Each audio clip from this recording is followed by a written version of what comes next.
The morning of June 4th, 1942.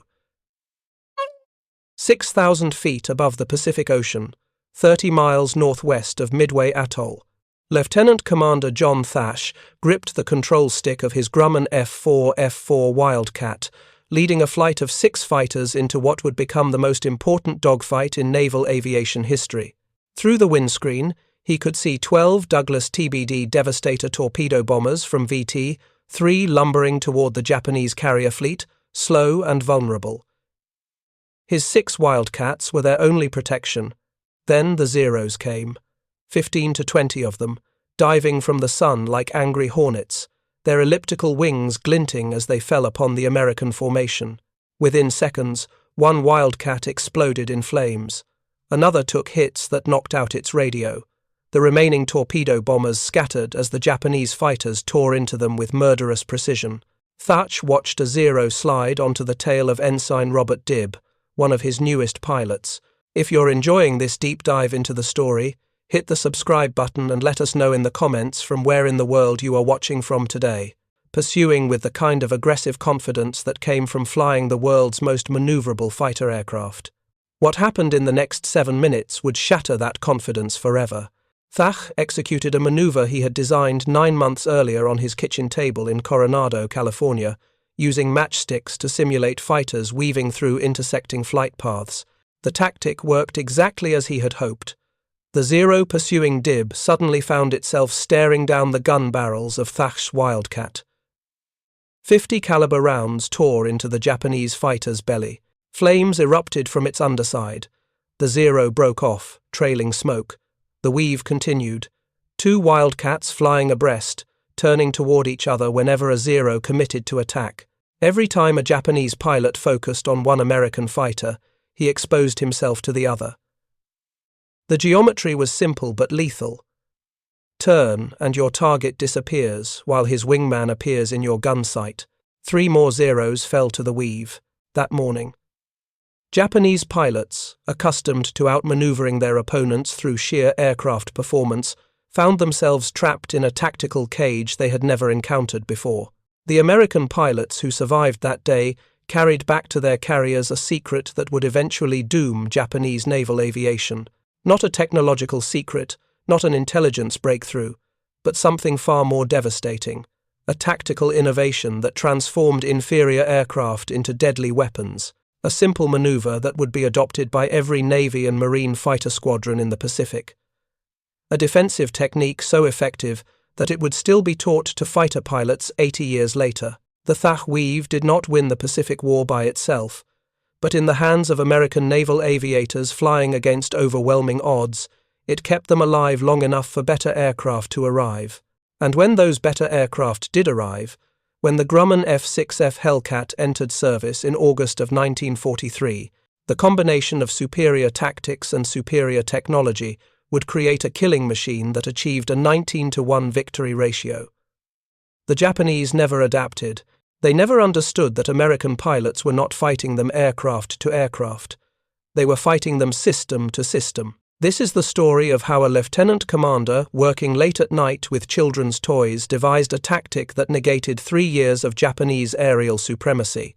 How 6 American fighters survived an attack by 3 times their number through coordination rather than individual skill.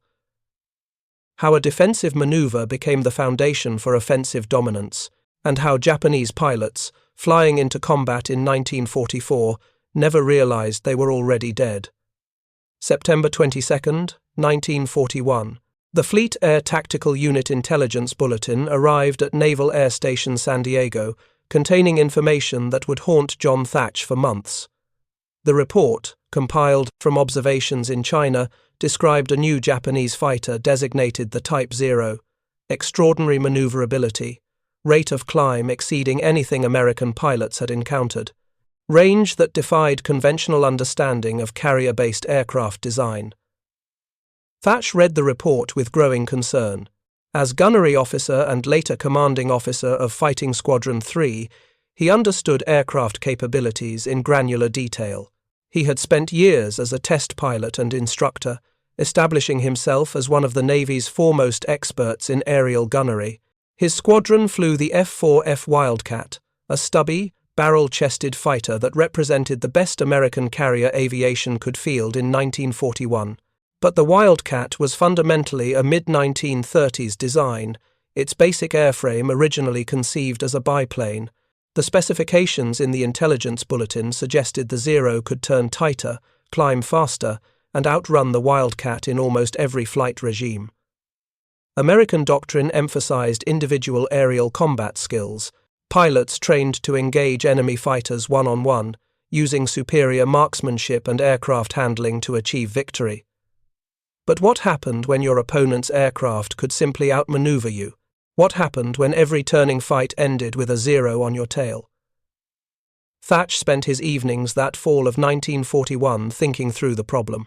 His wife would find him at the kitchen table late at night, moving matchsticks across the surface, simulating different tactical approaches. He understood that American pilots needed a systematic solution. Individual courage and skill would not be enough.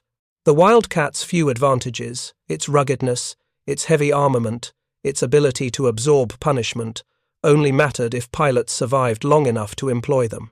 The Navy's standard tactical formation in 1941 was the three-plane section, a leader flanked by two wingmen flying in a V formation. The doctrine emphasized staying together, mutual support, coordinated attacks, but Thatch recognized a fatal flaw.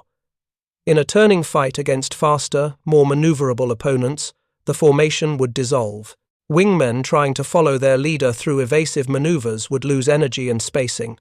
The formation would fragment. Pilots would find themselves alone. What if, instead of trying to keep everyone together in a tight formation, the formation itself became a weapon? What if the separation between aircraft was not a weakness, but a strength? What if, instead of turning away from attacking fighters, American pilots turned toward each other? Thatch pushed the matchsticks across the table, working through the geometry. Two pairs of fighters, flying far apart. When an enemy committed to attack one fighter, both fighters turned toward each other. The bait fighter led the enemy across the line of flight while the hook fighter intercepted. The beauty of the design lay in its simplicity.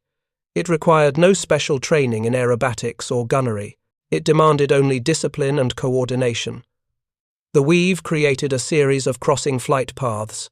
An enemy fighter pursuing through those crossing paths had to choose: break off the attack and lose the shot, continue the attack and fly into someone else's gun sight. Either way, the American formation survived. Thach refined the maneuver through the fall and winter of 1941. He tested variations with different separation distances, different turning angles, different communication protocols. The mathematics worked on paper. The geometry was sound, but paper doctrine meant nothing until tested in the sky. In early 1942, Thatch took 3 of his newest pilots up for training: Ensign Robert Dibb, machinist Tom Cheek, machinist Doyle Barnes, all recently assigned to VF3, none with combat experience.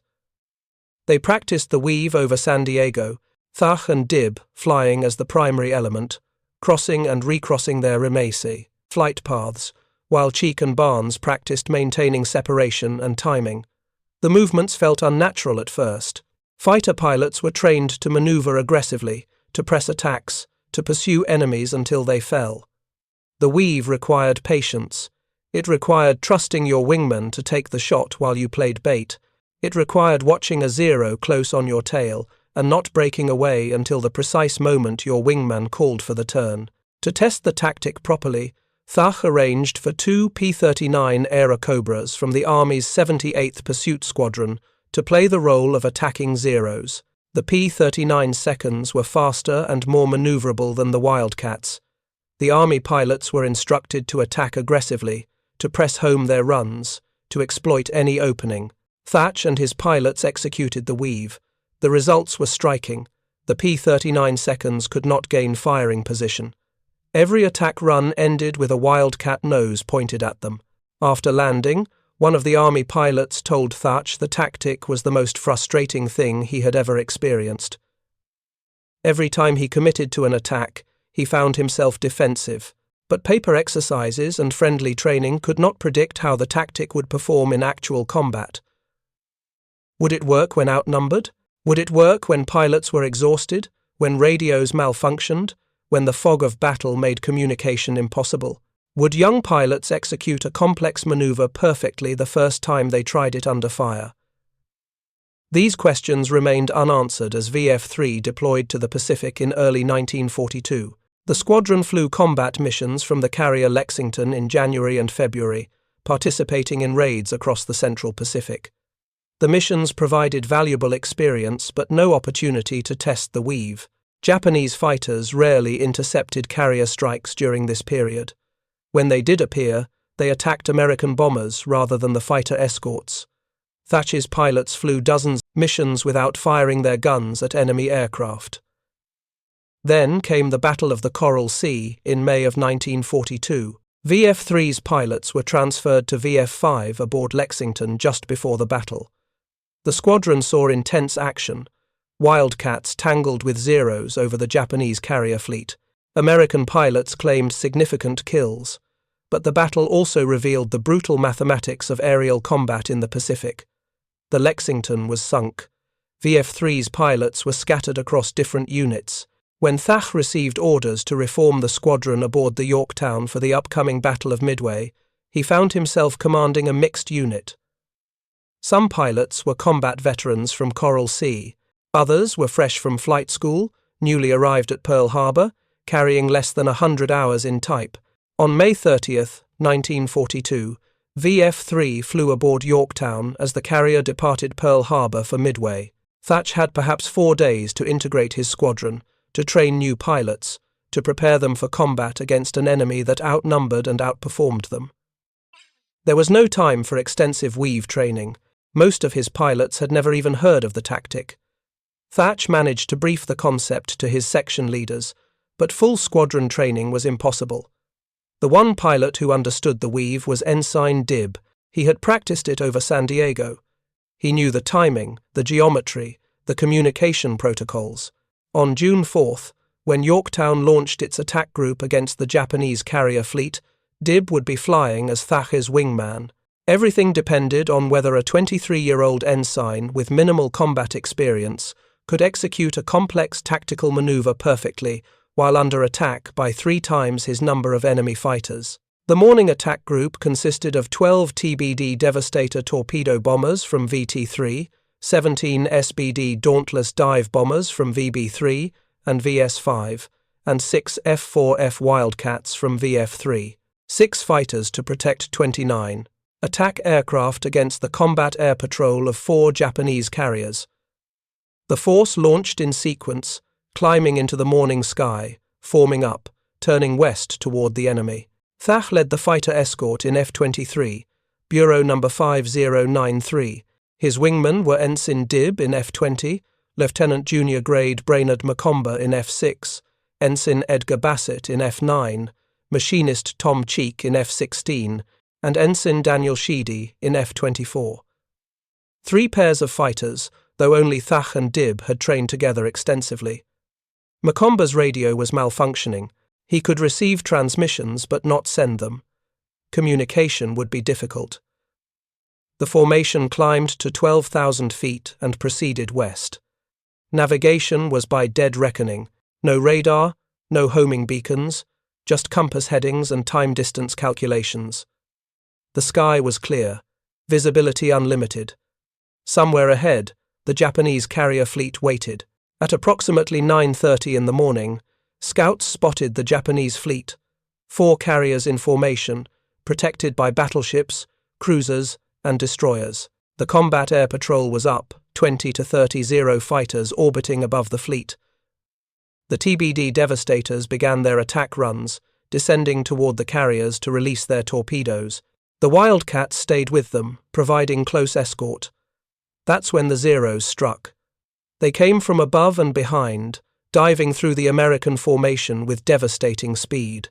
The first Wildcat went down immediately, pilot Ensign Sheedy killed before he could react. The remaining 5 Wildcats scattered. Thatch looked around and saw Zeros everywhere, 15, maybe 20 of them, swarming the formation like angry hornets. His torpedo bombers were being slaughtered. He could not save them. All he could do was keep his remaining fighters alive. He called to Dibb on the radio, "Execute the weave." Dibb acknowledged and moved out to the right, increasing separation. Macomber stayed close to Thach's wing, unaware of what was about to happen. A Zero committed to Dibb, pursuing him through a turn. Dibb called for help and turned back toward Thatch. Thatch turned toward Dibb. Macomber, confused but following his leader, turned as well. The three Wildcats converged on intersecting courses. The Zero pilot, focused on Dibb, suddenly saw Thach's Wildcat bearing down on him from the opposite direction. He had perhaps 2 seconds to react. He broke off his attack and tried to climb away. Too late. Thatch opened fire at close range, 50 caliber rounds walking up the Zero's fuselage. Part of the engine cowling tore away. Flames erupted from underneath. The Zero rolled inverted and dove toward the ocean, trailing smoke and fire. Thatch marked his first kill on his knee pad. The weave continued. Dibb moved back out to the right. Another Zero pursued him. The pattern repeated. Turn and cross. The Zero found itself facing Thach's guns. Another burst. Another kill. The geometry was working exactly as designed. Zeros that pressed their attacks flew into a crossfire.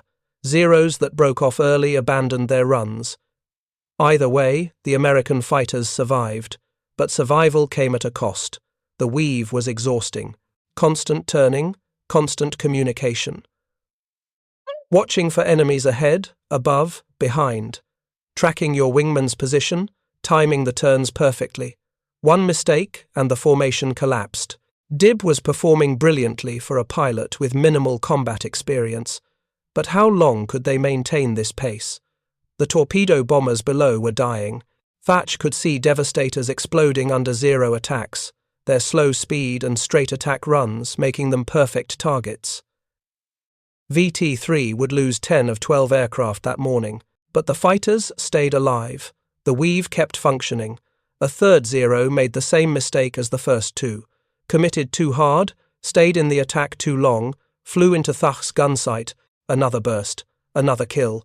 3 Zeros destroyed in perhaps 7 minutes of combat. An unprecedented achievement for a Wildcat pilot fighting against overwhelming odds. But Thatch did not feel triumphant. He felt surrounded. Everywhere he looked, Zeros circled, looking for openings. His fuel was running low. His ammunition was half expended. How much longer could this continue? Then, almost as suddenly as they had appeared, the Zeros disengaged. Not all of them, but enough. Some turned back toward their carriers, perhaps low on fuel or ammunition themselves. Others pursued the scattered remnants of VT-3. The pressure eased. Thatch checked his formation. Dibb and Macomber were still with him. Cheek and Bassett had become separated during the initial attack, but were also surviving, fighting their own battles against the Japanese combat air patrol. All 5 remaining Wildcats were damaged but flyable. Thatch ordered his flight to return to Yorktown. The carrier was under attack, more Zeros in the air, more combat ahead. But for now, they had survived the most intense fighter engagement any of them had ever experienced. And they had survived because of a tactic designed on a kitchen table 9 months earlier with matchsticks. The Thatch weave had passed its first test. The question now was whether anyone had noticed, whether other pilots would learn the tactic, whether the lessons from this 7-minute dogfight would spread through the Navy before more pilots died learning the same hard truths Thatch had discovered. The Battle of Midway was a decisive American victory. 3 Japanese carriers were sunk in a single day. The 4th was destroyed the following morning. Japan's offensive capabilities in the Pacific were crippled. The strategic balance shifted irreversibly toward the United States. But for the fighter pilots who flew that day, the tactical lessons were equally important. The Wildcats had survived against overwhelming odds, not through superior aircraft performance, not through individual heroics, but through systematic application of coordinated tactics. Thatch returned to the United States after Midway. The Navy recognized that his combat experience and tactical innovations were too valuable to risk in further combat operations. He was assigned to instruct other pilots in fighter tactics. The decision was part of a broader American strategy that would prove crucial to victory. Unlike the Japanese, who kept their best pilots in combat until they were killed, if you find this story engaging, please take a moment to subscribe and enable notifications. It helps us continue producing in-depth content like this. The Americans rotated combat veterans back to training commands. The knowledge gained in battle was systematically transferred to new generations of pilots. Thatch spent the summer and fall of 1942 teaching the weave to fighter squadrons preparing for deployment. He worked with other experienced combat pilots, refining the doctrine, incorporating lessons from multiple engagements. Lieutenant Commander James Flatley, who had commanded VF-42 during the Battle of the Coral Sea, helped perfect the tactic. Flatley was the one who gave it the name, the Thach weave, not the beam defense position, not the mutual support maneuver. The Thatch weave. A name that honored the man who had designed it but also made it memorable, repeatable, teachable. The weave spread through Navy and Marine fighter squadrons like a revelation. Pilots who had felt helpless against the Zero's superior maneuverability suddenly had a defensive tool that worked. The tactic was not magic. It required discipline, training, communication, and mutual trust. But it was learnable. And it was effective. Marine Wildcat pilots flying from Henderson Field on Guadalcanal adopted the weave in August of 1942. Japanese Zero pilots flying from Rabaul encountered it for the first time during raids on the Marine positions. Saburo Sakai, one of Japan's most successful fighter aces, described his first encounter with the weave in his post-war memoir. He watched a squadron mate, Lieutenant Commander Tadashi Nakajima, get onto the tail of an American Wildcat. An easy kill. The American fighter was slower, less maneuverable, caught in a turn. But before Nakajima could fire, another Wildcat came roaring at him from the side. He was forced to break off and dive away to safety. Nakajima returned to Rabaul furious. He had been forced to run from Wildcats. It was humiliating. It was also the beginning of the end. The Thach weave confounded Japanese tactical doctrine. Japanese pilots were trained to exploit their aircraft's superior maneuverability through aggressive individual combat. The Zero's lack of armor and self-sealing fuel tanks made defensive flying suicidal. A pilot who absorbed hits was usually a dead pilot. Japanese tactics emphasized offensive action. Get on the enemy's tail, press the attack, kill quickly, and move on. The weave turned that doctrine into a liability. Every time a Japanese pilot committed to an aggressive attack, he exposed himself to counterattack. The coordination between American fighters meant that pressing an attack on one aircraft guaranteed facing fire from another.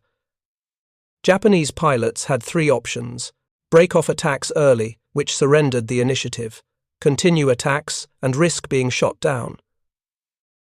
Try to adapt new tactics that worked against the weave. Most pilots chose the first option. They attacked more cautiously, breaking off sooner, looking for easier targets. This reduced their effectiveness. Some chose the second option and died. A few tried to adapt, but the Zero's design philosophy, optimized for offensive maneuverability rather than defensive survivability, limited their options. The tactical stalemate in late 1942 and early 1943 worked in America's favor for one overwhelming reason: time. Every month the war continued. American industrial production increased. Shipyards launched new carriers. Aircraft factories produced new fighters. Training programs graduated new pilots. The Japanese could not match this production. Their industrial base was smaller. Their resource constraints were severe. Their pilot training pipeline was collapsing under the pressure of sustained combat losses. But the Thatch weave alone could not win air superiority. It was a defensive tactic, designed to help inferior aircraft survive, not to achieve dominance. The Wildcat, even when flown using the weave, remained outmatched by the Zero in most performance categories. American pilots needed a new fighter, something faster, something that could climb with the Zero, something that combined the Wildcat's ruggedness with performance that matched or exceeded Japanese designs. The Grumman Aircraft Engineering Corporation had been working on that fighter since June of 1941. The F-6F Hellcat began as a proposal to build a better Wildcat, enlarge the airframe, install a more powerful engine, add more guns, improve the armor protection. But as combat reports filtered back from the Pacific, Grumman realized they needed more than an improved Wildcat.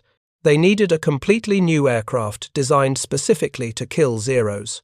In June of 1942, immediately after the Battle of Midway, Grumman engineer Jake Swerble flew to Hawaii to meet with combat pilots. He sat down with John Thach and other veterans of Midway and Coral Sea. What did they need? What weaknesses could be exploited? What performance characteristics mattered most? The conversations were detailed and technical. Pilots explained how Zeros fought. They described the acceleration in dives, the climb rate at various altitudes, the turning radius at combat speeds. They discussed visibility, cockpit layout, gun reliability, ammunition capacity. Thatch emphasized the importance of the weave. Any new fighter needed to be able to execute the maneuver effectively. That meant good visibility for formation flying, reliable radios for coordination, enough power to maintain speed through repeated turning maneuvers. The conversations influenced Hellcat development, though not as dramatically as later mythology suggested. By June of 1942, the basic F-6F design was already established. The decision to use the Pratt & Whitney R2800 double wasp engine, producing 2,000 horsepower, had already been made. The airframe design was complete. What the combat pilot input provided was validation, confirmation that Grumman was building the right aircraft. The first production F-6F-3 Hellcat rolled off the assembly line in October of 1942. Flight testing revealed an aircraft that exceeded expectations in almost every category. Top speed of 380 miles per hour, service ceiling of 37,000 feet, rate of climb that matched the Zero at altitudes above 10,000 feet, dive speed that exceeded anything the Japanese could field, and most importantly, the ruggedness that had characterized Grumman designs since the company's founding. The Hellcat carried 212 pounds of cockpit armor, self-sealing fuel tanks, armored protection around critical engine components. A pilot who took hits in a Hellcat had a reasonable chance of surviving. A pilot who took hits in a Zero did not. The armament was equally impressive. 6 50 caliber machine guns, 3 in each wing, 400 rounds per gun, combined rate of fire exceeding 4,000 rounds per minute. When a Hellcat pilot pressed the trigger, the target disintegrated. But the most important characteristic of the Hellcat was not its speed or firepower or armor, it was its simplicity. The aircraft was easy to fly, forgiving of pilot errors, stable in flight, predictable in its handling. A pilot with 100 hours in type could perform combat maneuvers that would require 300 hours in other aircraft. This mattered because the American pilot training pipeline in 1943 was producing thousands of new aviators, most with minimal experience. The Hellcat allowed average pilots to be effective. Excellent pilots became devastating. The first Hellcat squadrons deployed to the Pacific in August of 1943, VF-5 aboard the new carrier Yorktown, named for the ship lost at Midway. VF-9 aboard Essex, V-Funo aboard Bunker Hill.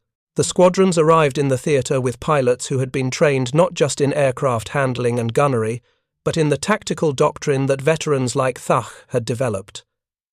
Every pilot knew the weave. Every pilot had practiced it dozens of times. The combination of superior aircraft and superior tactics was about to prove catastrophic for Japanese naval aviation. The Hellcat's combat debut came during raids on Marcus Island in late August 1943. Initial results were promising but not definitive. The raids encountered minimal Japanese air opposition. Hellcat pilots shot down a handful of interceptors without losses. But the real test came in November during the Gilbert Islands campaign. American carriers supported the invasion of Tarawa and Macon. Japanese air forces launched counterattacks from bases on Rabaul. Hellcats intercepted the raids. The performance gap was immediately apparent.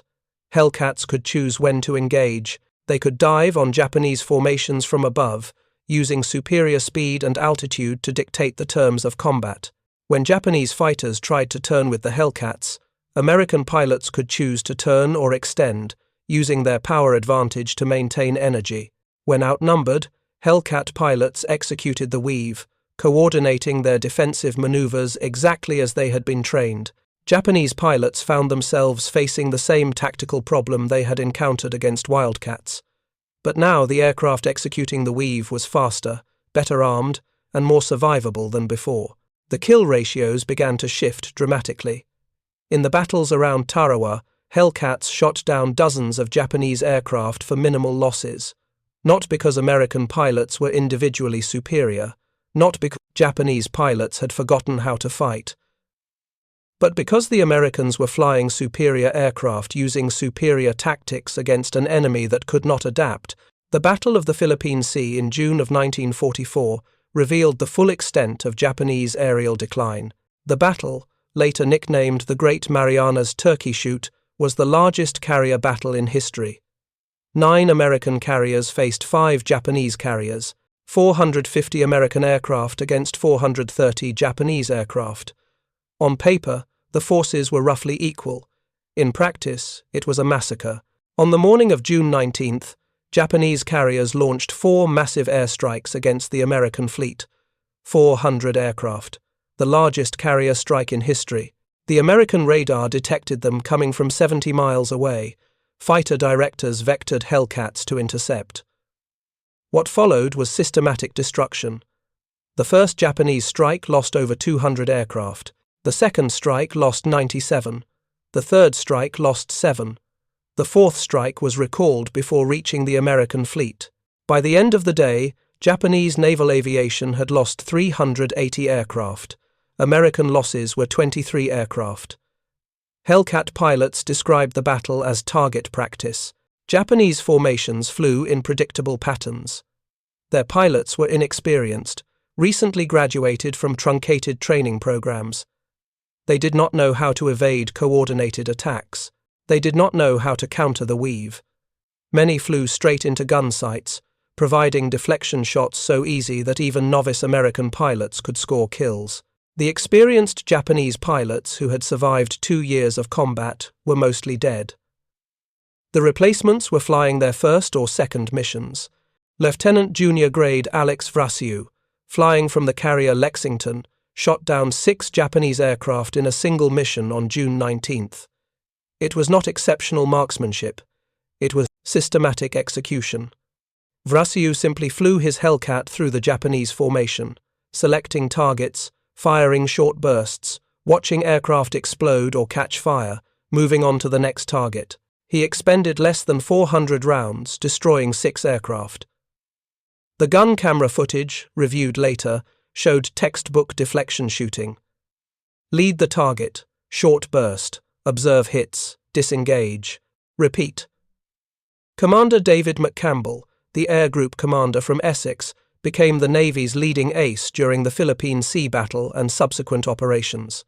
He would finish the war with 34 confirmed kills, all in Hellcats.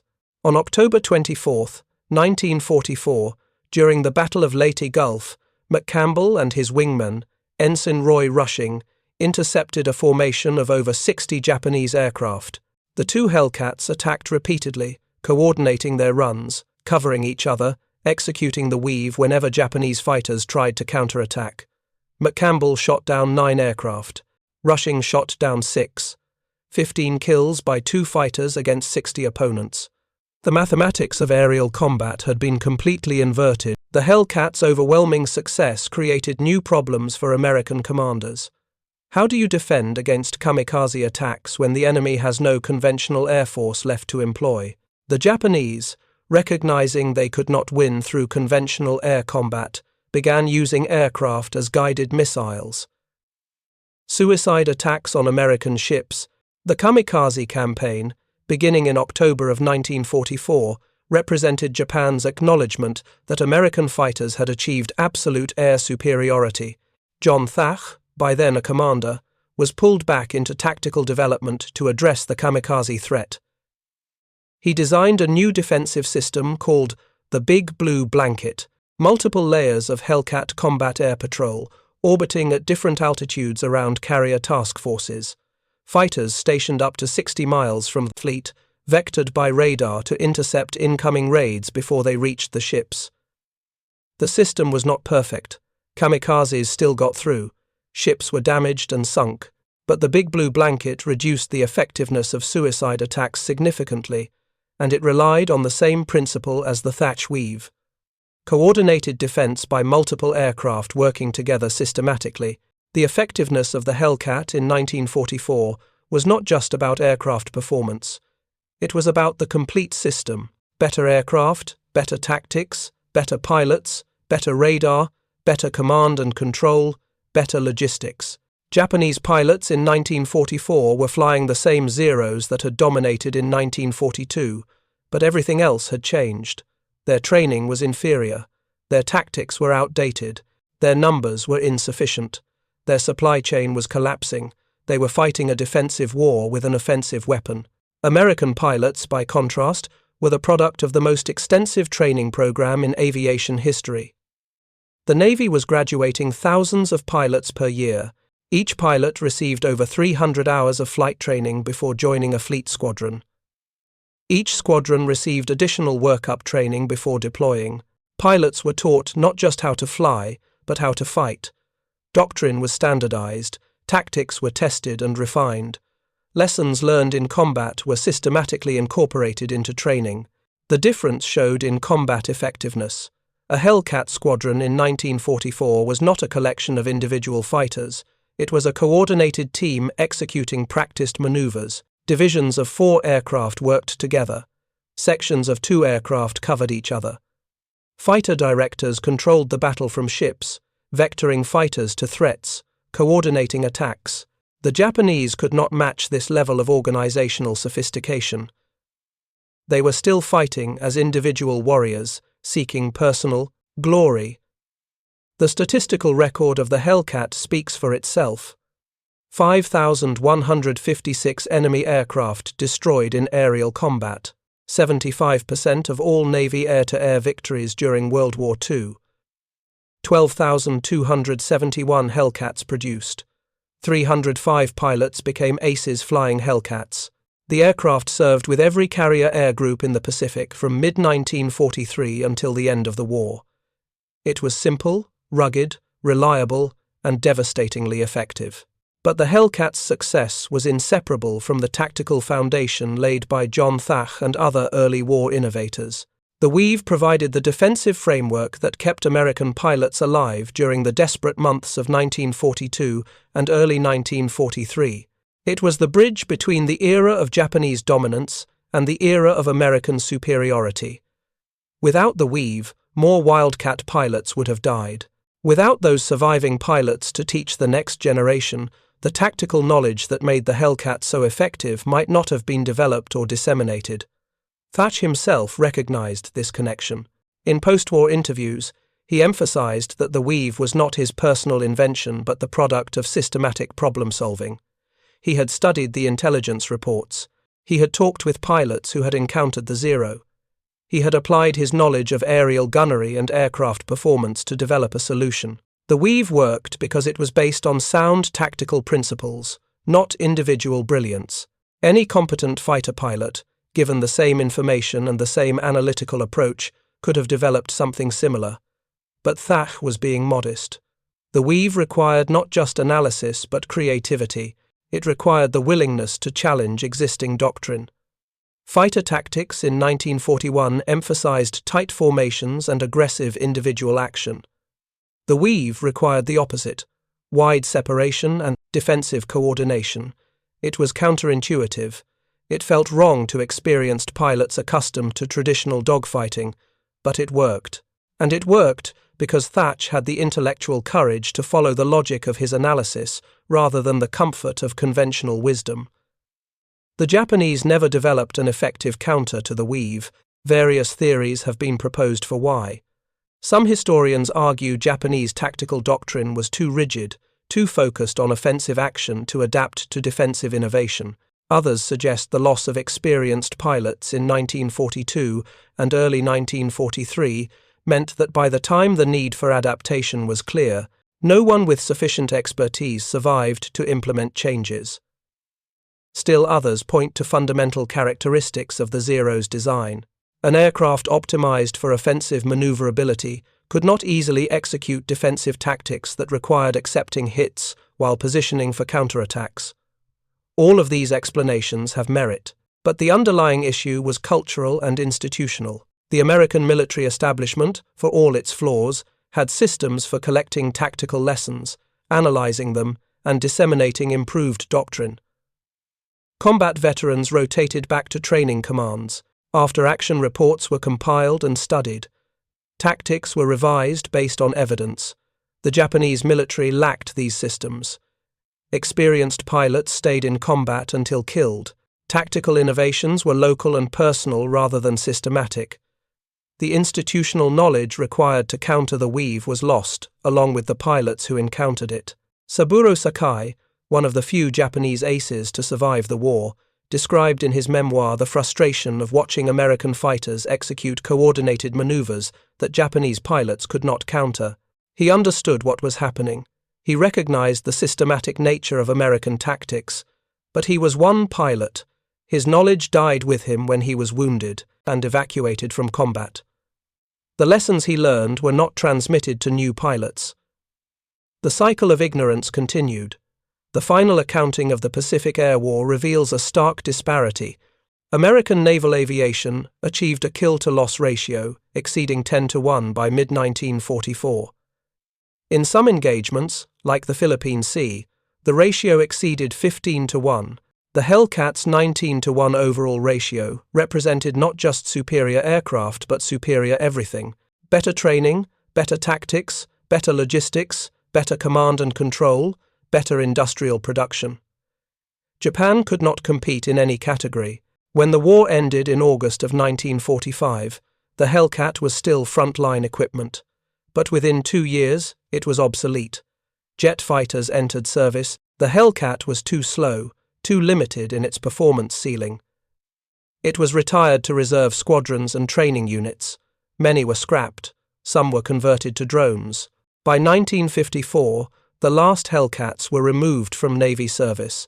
An aircraft that had dominated the Pacific War was discarded within a decade of its introduction. But the tactical legacy of the Thatch weave survived. Fighter doctrine continued to emphasize mutual support and coordinated maneuvers. The two-ship element, with a leader and wingman covering each other, became the basic building block of fighter tactics. The four-ship division, with two elements working together, became standard across air forces worldwide. The specific geometry of the weave was modified and updated, but the underlying principle remained constant.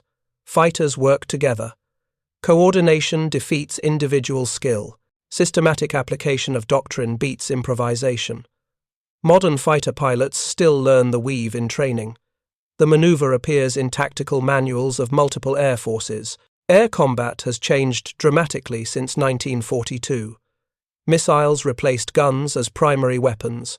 Radar and computers transformed. Situational awareness. Engagement ranges increased from hundreds of feet to dozens of miles. But the fundamental principles of mutual support and coordinated defense remain relevant. A fighter pilot in 2025, flying a fifth-generation stealth aircraft, still executes maneuvers that descend directly from what John Thach designed on his kitchen table in 1941. John Thach himself went on to a distinguished career. He served as operations officer to Vice Admiral John McCain Sr. during the final year of the war. He commanded carriers during the Korean War. He rose to full admiral and served as Deputy Chief of Naval Operations for Air. He helped develop anti-submarine warfare doctrine during the Cold War. He appeared on the cover of Time magazine.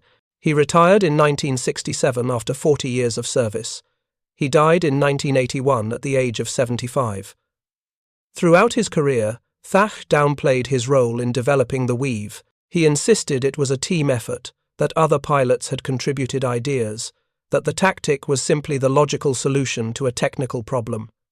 But his modesty could not obscure the historical reality. One man, working with matchsticks on a kitchen table, had devised a tactic that saved hundreds of lives and contributed directly to American victory in the Pacific. The Thach weave was Thach's creation, regardless of how much credit he personally claimed. The broader lesson of the Thach weave extends beyond World War II. Military organizations face a perpetual challenge. How do you maintain effectiveness when your opponent has superior equipment? The American answer in 1942 was tactical innovation. Develop doctrine that exploits your strengths and their weaknesses. Train your people to execute that doctrine systematically. Accept that individual heroics are less effective than coordinated teamwork. These principles apply beyond aerial combat.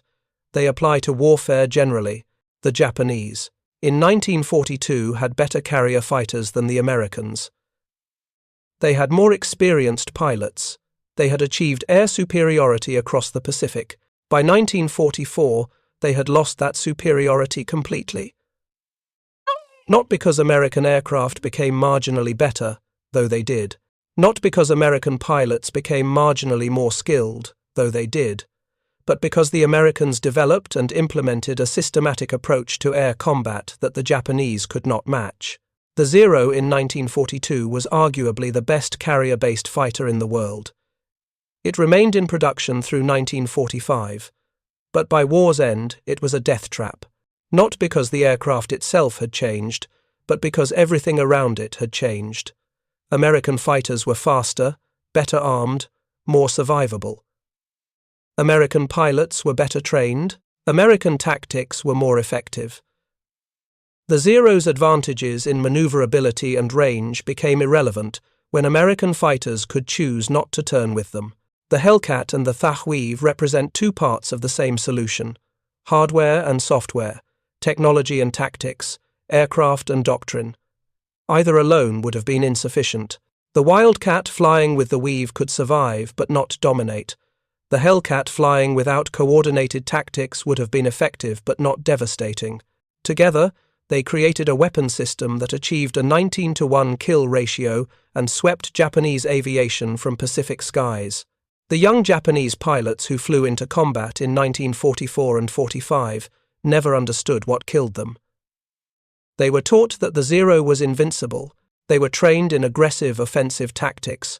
They believed that courage and skill would prevail.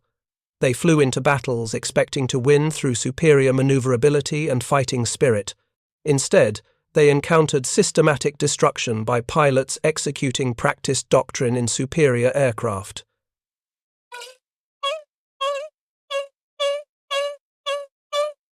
Two, Hellcats executing the Thach weave could defeat 8 Zeros not through individual excellence but through coordinated teamwork. The geometry was simple. The principle was straightforward. Turn toward each other and any pursuing aircraft flies into a crossfire. The Japanese never adapted because adaptation required abandoning everything they believed about air combat. It required accepting that coordination beat individual skill. It required admitting that their aircraft, their tactics, and their training were all inferior. That admission never came. Japanese pilots continued flying offensive missions in obsolete aircraft, using outdated tactics until the war ended. They continued believing that courage and determination would overcome material disadvantage. They continued dying at rates that would have forced any other nation to fundamentally reconsider its approach. The Emperor's willingness to sacrifice his pilots in suicide attacks rather than develop better defensive tactics tells you everything you need to know about why Japan lost the air war. The story of the Thatch weave is ultimately a story about adaptation and learning. American naval aviation in early 1942 faced a crisis. Their fighters were inferior, their pilots were dying, their carriers were sinking. They could have accepted defeat. They could have waited for better aircraft. They could have blamed their losses on bad luck or enemy skill. Instead, they analyzed the problem, developed a solution, tested it, implemented it, and refined it based on results. By mid-1944, they had achieved complete air superiority.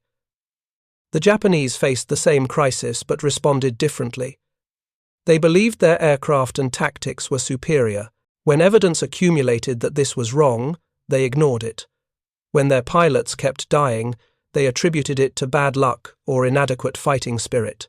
When American fighters began shooting down Zeros at 10-to-1 ratios, they doubled down on offensive tactics and introduced suicide attacks.